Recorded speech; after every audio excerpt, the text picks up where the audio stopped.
Joined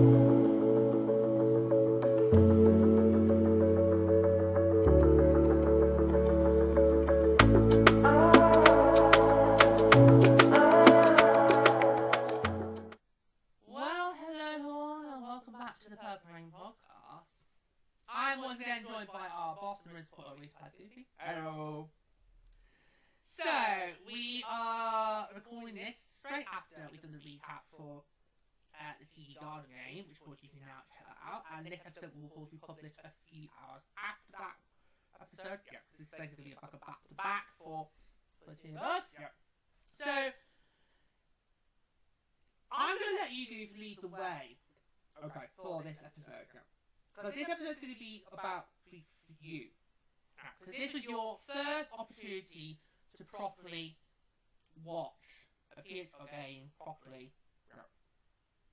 Rather than just being in the room where it happened. Oh! Sorry, I did, my team of course did host New York on that day, so that's why I can sneak the reference in. Oh, I knew you were going to go there. Well, I think before we start, we need to put it in context. Yeah, so, in our hockey pack, there are 6 of us. Obviously, by now, you are familiar with me, Plutter, and Lady. I am Sharks Wild. Plutter and Lady are Kings. And then there's 3 other members of the pack, the East Crew, as they're now going to call you guys. Like that.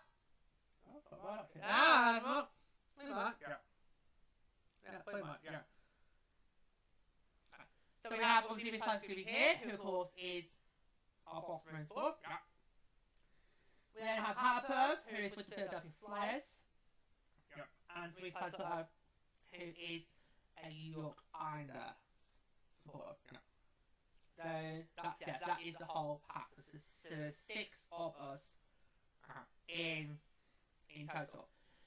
And when the PWHL was being launched, I knew immediately I was going to be in. We know. I knew immediately I was like, yeah, this is it. This is me. I'm going to be in straight away. Lady also was pretty much just straight to get yeah, she was in. Yeah. Oh yeah, you two straight in there were like, yeah, we're getting involved in this. We get this. And you were just ready for something brand new. And then me, Hatches, and Resort, all one by one, all set. Right, we're not going to put our sails to the mast, but we are going to support you in whatever way we can. Now, that's what we said we were going to do. And I think you three have done tremendously well at that. So, I'm very pleased by that. Yeah, you guys have done quite well. And that just left dear old Plutter, who basically didn't get a chance to make his mind up. He was no. Because once you and Lady both agreed that you were going to support the same team, we all knew what was going to happen next. Yep. So for all you heterosexual men out there, don't take ever small of a decision because your wife will make it for you. Yeah. We all know in heterosexual couples, it's the woman who wears the pants. We all know in heterosexual couples, the woman wears the pants and the man pretends he's the breadwinner. Yep. So there you go. This is the way it works in heterosexual couples, I'm afraid. So, this is the way it works. Yeah. Now, the East Crew, you all do stay in the room when we do put a PWHL game on. Yeah. We stay in the room, but we know if PWHL's on, us 3 know, do not even think about trying to engage with them. Just leave them be.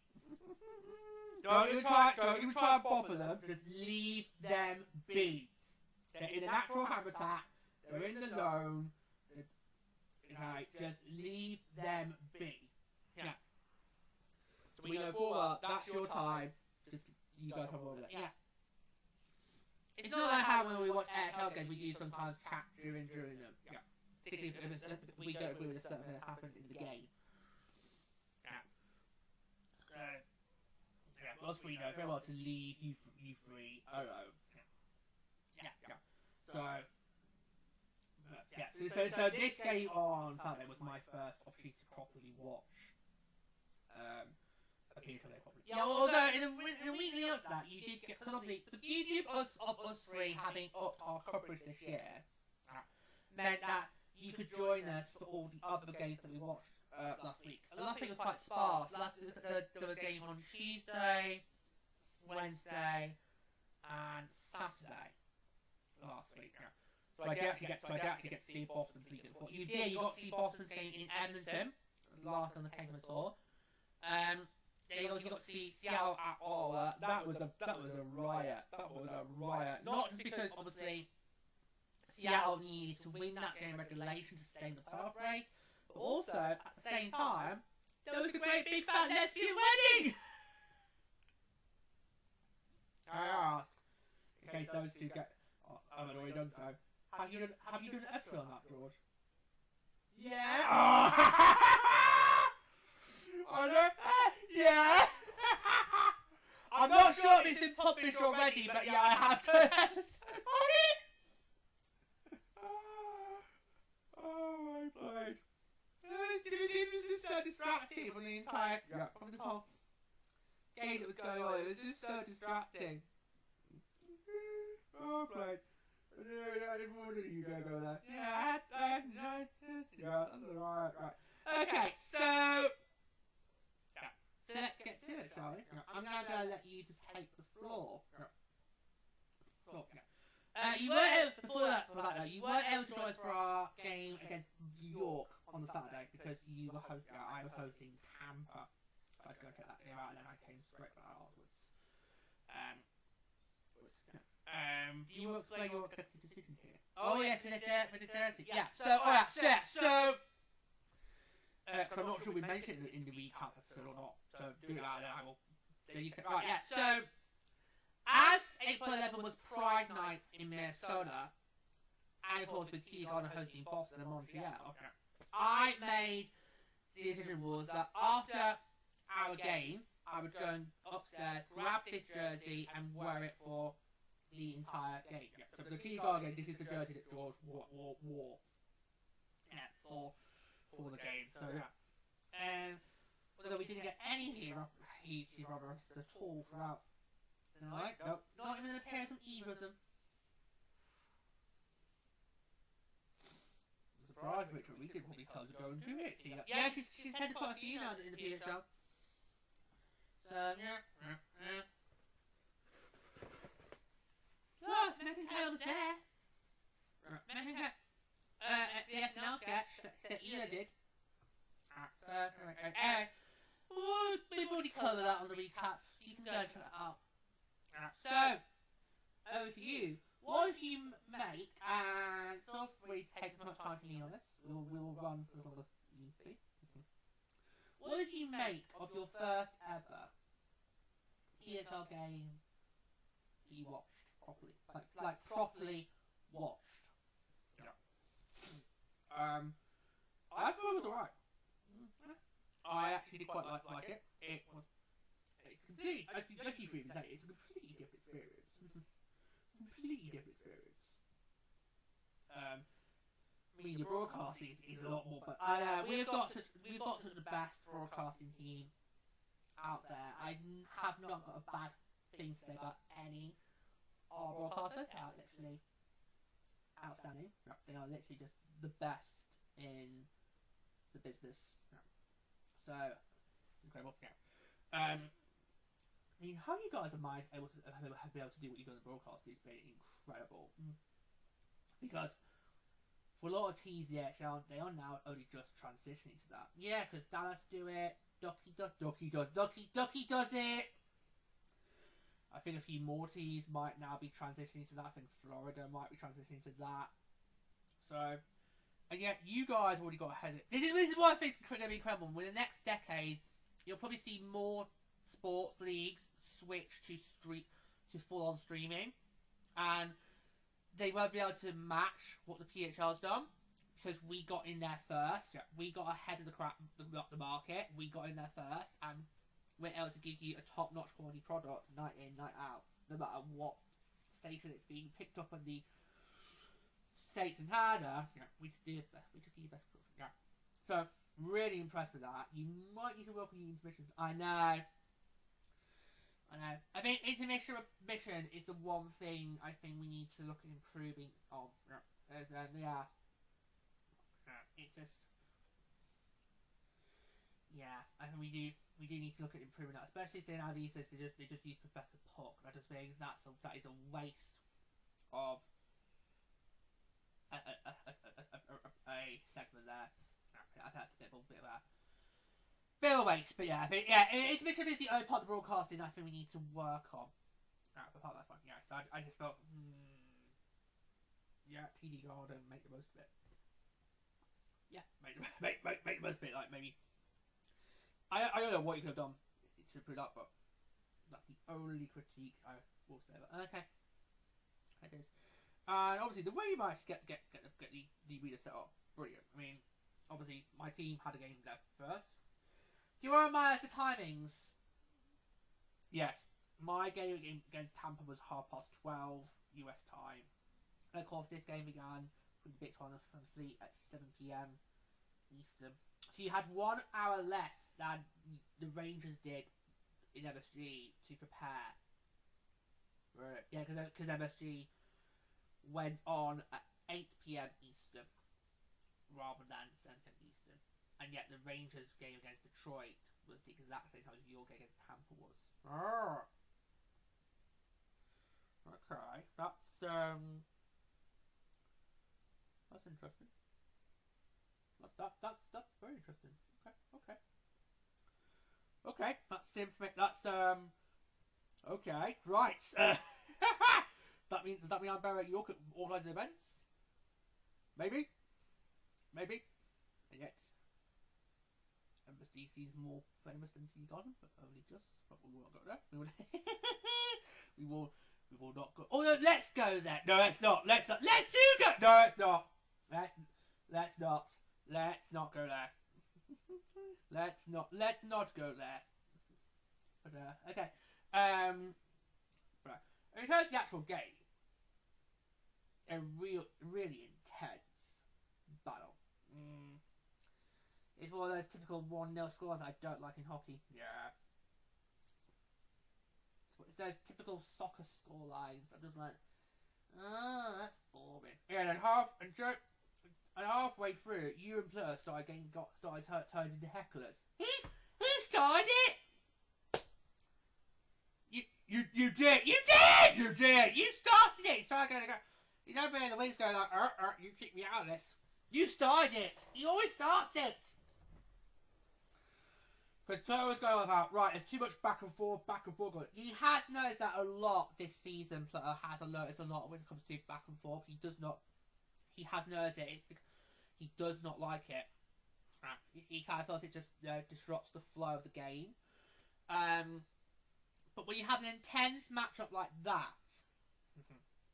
and with the two netminders at the top of their game right now, I'm surprised it wasn't a 1-1 tie, and then you sell it in OT or shootout. I think for me, that was how I felt the game was going to go. Yeah.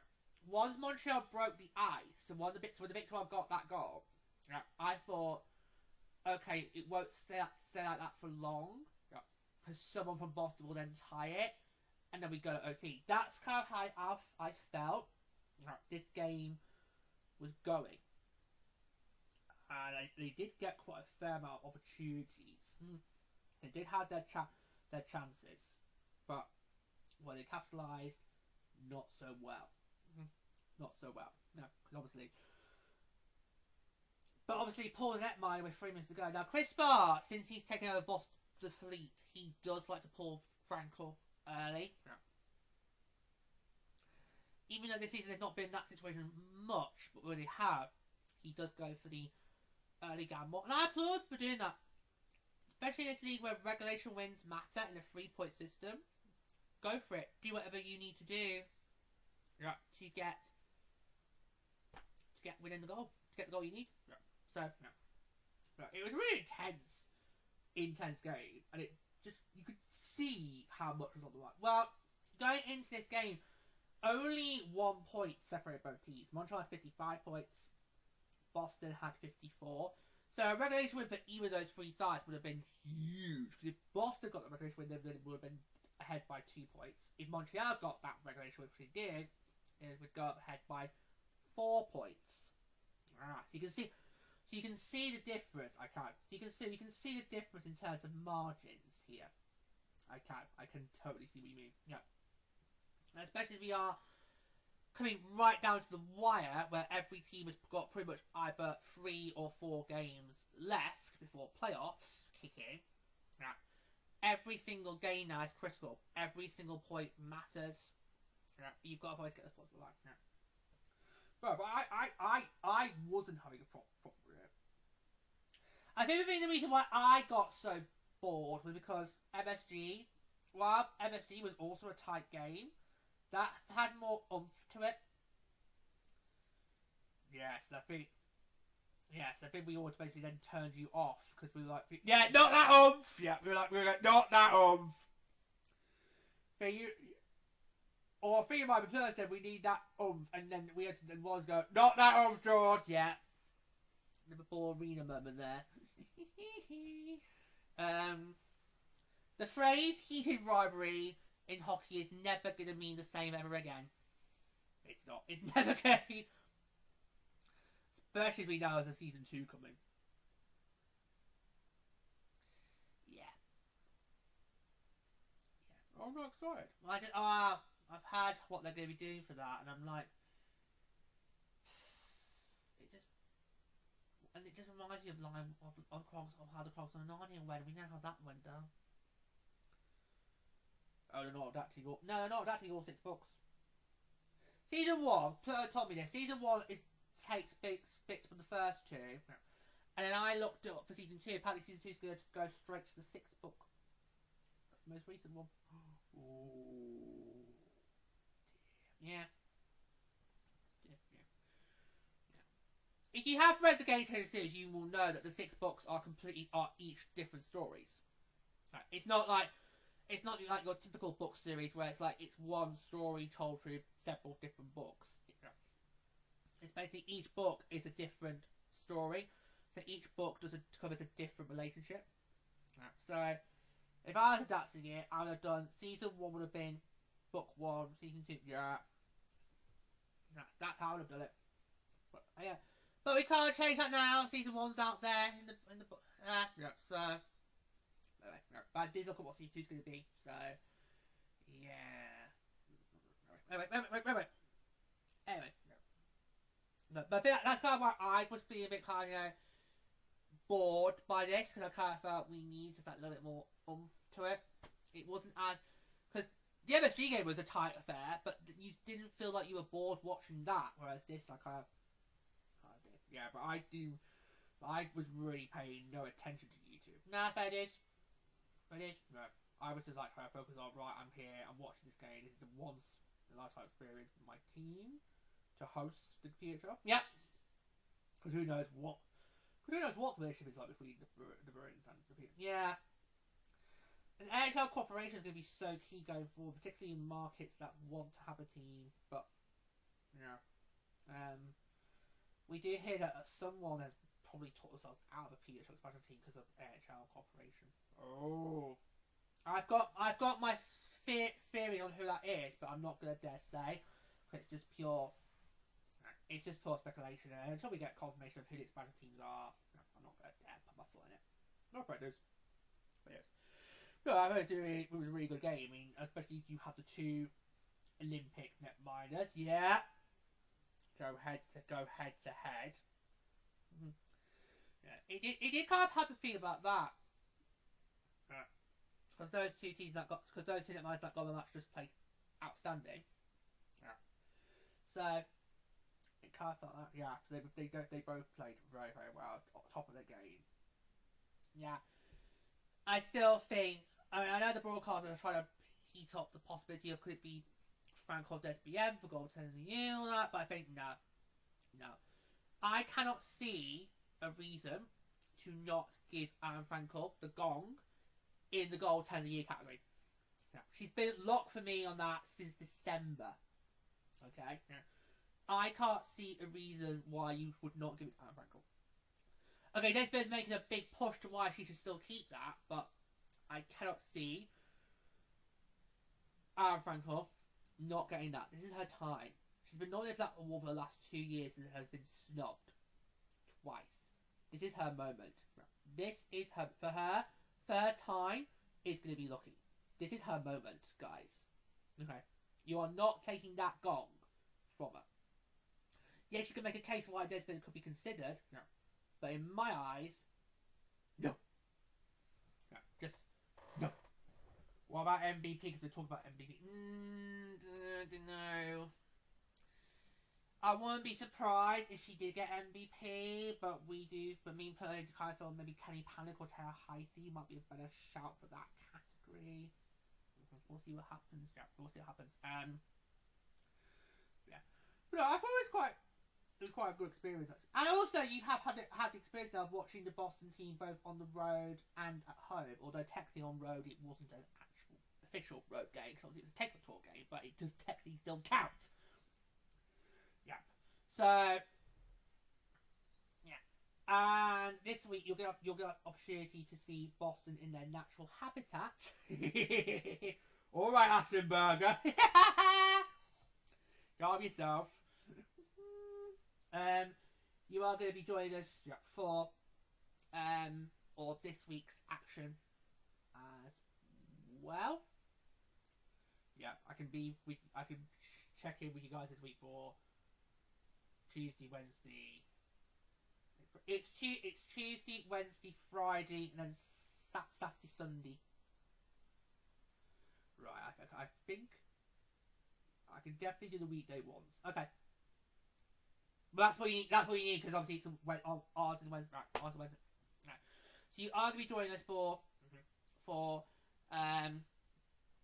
our match against Boston in Soccer Centre on Wednesday. That's a key game for the Frost, because with the Fleet having dropped TD Garden in regulation, that means the Fleet stay on 54 points. We are now on 49 points, and that means if we can get a regulation win on Wednesday at Soccer Centre, if we can do that in regulation, then we will be only 2 points behind the Fleet with 3 games still to go. And on paper, our 3 games after Boston look very doable. So there is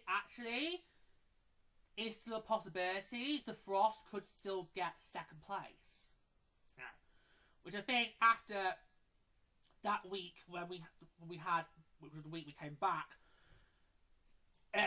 I mean, if you go back to the week after we came back from our trip, so that would be the 2 games against Montreal and Boston, you look at that and think, yeah, you're pretty much locked in for third. But actually now, there's a window. There is a window. There is a small window. And it all depends what happens on Wednesday. I think if we drop that game on Wednesday, then, yeah, lock us in for third place. Because we would then have to win outright, and either Boston or Montreal would have to lose outright their main games. Not going to happen there, especially as one of them is against the 2 teams on the front. Yes, so not going to happen. Right. So I think this game on Wednesday for the Frost, even though we've already got to our first spot, it's going to be a critical game, because if we can win that in regulation, then we still have a chance for second place. If it goes past regulation,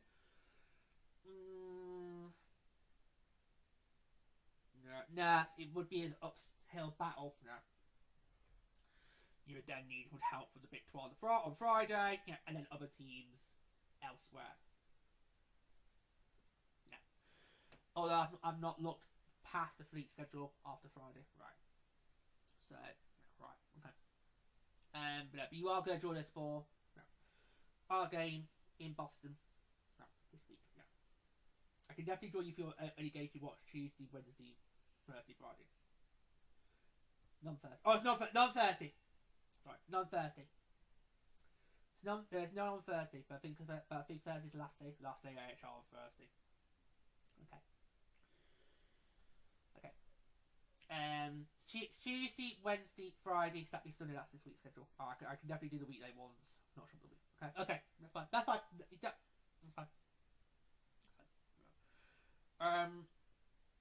yeah, it was quite a work experience for me. Would the other two do it? Yeah, because obviously it has to restart now. The other ones left have not properly watched 1 and 4. I'm not sure if Restart would do it because he had his opportunity back in season 1 and he didn't take it. Because obviously in season 1 we did play a few games in UBS Arena and he didn't bother. He didn't take it. Yeah. I think I could. Because like you Hatter does also for his AHL team. So I think if you put a team in Pennsylvania, or even just a game in Pennsylvania, I think Hatter would watch. Well, I remember when we did Pittsburgh, Hatter didn't really moan about that, whereas the resource has been complete aggro ever since the MSG was announced. Yeah. And I get that's your biggest rivals, but can you not just realise what a huge moment this is for us in our league to have this opportunity that we never thought was going to be possible? Especially if you're only 3 seasons in. Yeah, it's season 3. It's season 3. You know, and yet we got 2 games week apart into the most iconic arenas in all sports. Yeah. So I don't think Zarita will ever join. I don't think he can do it. Hatter could. I think you could, because you. Yeah. I still don't know if I would. No, it's fine. I'm not going to force either of you 3 into it. I'm just saying the door is always there if you do feel like, actually, you know what? I'll get on board. And for you, it would be very, very easy, because obviously you support the Bruins. You easily slot yourself in and say, yeah, I'm going with the Fleet. And we're like, fine, welcome on board. Yeah, I think it would be easy for you. Yeah. But obviously, if you don't feel in the position to do that, it's fine. Yeah, we're just kind of glad that you chose to join us for that week. Yeah. You guys, yeah. So, yeah. I think if you guys, because obviously you didn't get. No, we did not see Boston on our trip. We only saw Seattle, New York, and Ottawa on the trip. So we did not get to see Vancouver, TO, Montreal, or Boston. Well, tell you what, if you do get to see the Boston Fleet in person, when you're next in the opposite, if you get to see Boston, I'll come. Eh? Yeah. Okay. Remember, you're on camera. I know. You're on camera. Clip this, guys. He's on the record. He's on the record. Yeah. So if any of your future trips, if you get Boston, I will come. Okay. That would be lovely. Yeah. I think ideally on the next trip we would love to do the other 4, but of course schedules have to work out the way it does. Yes. You in this league you have to go with what the schedule gives you. Yeah. You have to take what you give them with this league. Yeah. But I think ideally the next trip we'd love to do the other 4, but we'll see what happens, especially if expansion then comes in, there's other teams then get in. Yeah. So yeah. But if you do have an opportunity, to see a Frostby Fleet game, in person, I will tag along with you guys. Okay. That is all I'm prepared to commit to for now. That's fine. No, that is fine. Yeah. So I will definitely join you for this week's weekday games, and that'll probably be it. Okay, that is. Okay, that is. That is. It was lovely having you with us for all last week. Yeah. Yeah, thank you. Oh, it's been a pleasure. Incredible. Very unique experience, actually. Yeah, cool. Yeah, because obviously, the rest of the East Korea, we're not really involved with this as you guys are. We don't really pay, even during the Olympics. Yeah, even when the Olympics are on, the East Korea, you just basically, if we've got the telly, you're watching it.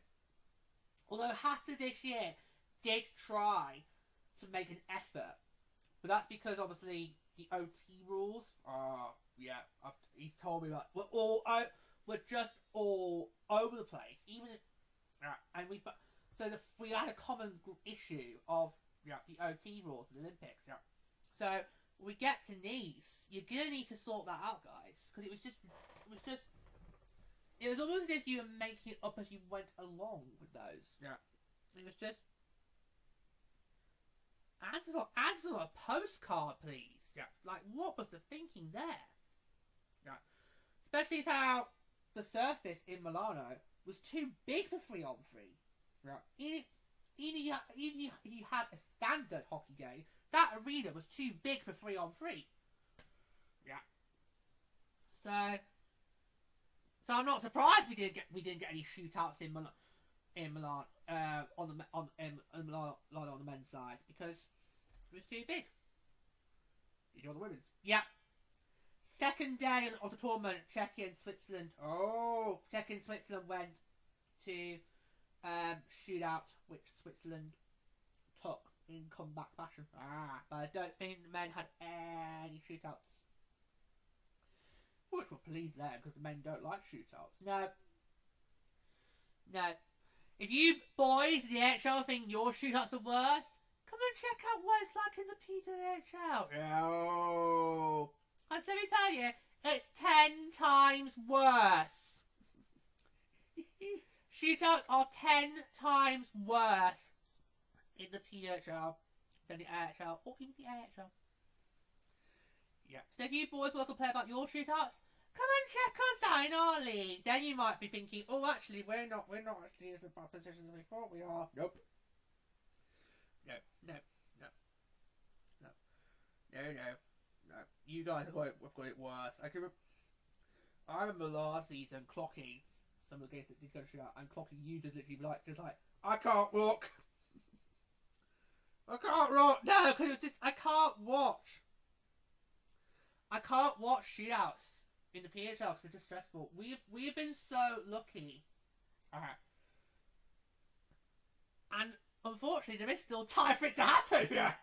We've been so lucky this season to have not gone to a shootout yet. Other teams have. There's been less shootouts this year in the PHL as a whole, which is really great. That's good. That's good. There's been less shootouts in the PHL this year compared to the last two, which is really good. The majority of the games this year in the PHL have either decided in regulation, so you get the full 3 points, or they've been settled in overtime. We haven't seen that many shootouts this season, which I think is good, because collectively, universally, nobody likes a shootout. Whether it's AHL or PHL, nobody likes a shootout. So, the fact we haven't seen that many in the PHL this year kind of has been a good thing. Yeah. So we'll see if that trend continues next season, especially if we add more teams into the mix. Yeah. I hate having to still merry dance around that, because we all know! Yeah. We all know there's going to be another round of expansion, but until it gets confirmed, I had to keep basically being like, treading on light water. Yeah, with the whole, yeah.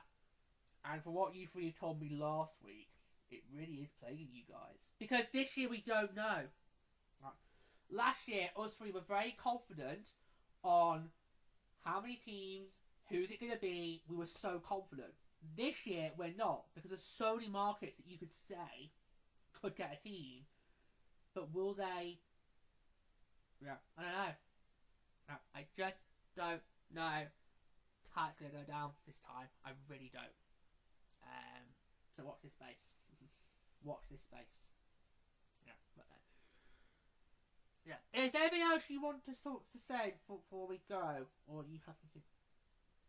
I was very pleased with what I saw. We'll see how it goes this week when obviously I see your YouTube. You three. The action with Song Center. Yeah. That'll be interesting. Yeah. I wouldn't mind if you guys did it again. Because obviously Tio and Montreal both have regular. It's now become an annual event for those two. They do get to have regular appearances at the AHL Barns. Yeah, it's not of their market. So I do think you could potentially see that as a possibility going forward. You do have like a once every now and then, every year, one game at Tea Garden. Yeah. So you need to come up with a name for that though, because Montreal Tea have named theirs. So what can we name it? Let's workshop that. No, I wouldn't mind you guys doing it again. I definitely would watch it if you did it again. Okay. We'll see what happens. It was a huge moment that was when it was announced. Obviously, there was a TBD on Boston's schedule when the schedule came out, and then when the Tego tour was cleared, the TBD was still there, and we were all wondering, where's that TBD gonna be? Yeah. I mean, we did not, as a trio, us three collectively did not see those two TBDs coming. No, we just did not see it coming. With the fleet going to play Tea Garden, all the sides going to play MSG. We did not see even those coming. And you go watch back those two episodes back. Yes. If you go watch those two episodes back when we talked about the announcement of those games, you could see the shock. We could hear it. You could hear in the tone, particularly of my voice. You could hear the tone. You could see and hear the shock of us three, because this league is still a very young league. It's done a lot in 3 years. It's still quite a young league. It's still trying to develop itself. It's still trying to establish itself. Right? And yet, we managed to book out the two most iconic arenas in the world. Yeah. Hot cakes there. Events like that are hot cake. Very hard to get events at TD Garden. I will tell you that as a Bruins supporter. It's very hard to lock in events at TD Garden. And MSG. And MSG. So I always find it quite amazing when artists get like a couple of weeks at MSG, because it's like, despite everything else that goes on there, it's like, how did you pull that off? But honestly incredible. Absolutely incredible. So thank you for joining us. It was a pleasure as always. It was a real honour. Thank you so much for joining us. And we'll see what happens. Will those two now become regular fixtures? I mean, I know the Sirens are very keen to get back to MSG. They definitely want another one there. I think the Fleet might saw this more as like a once in a lifetime experience. We'll see what happens. So you okay to report there? Yeah. Okay. So thanks so much for joining us. Until next time, guys. Take care.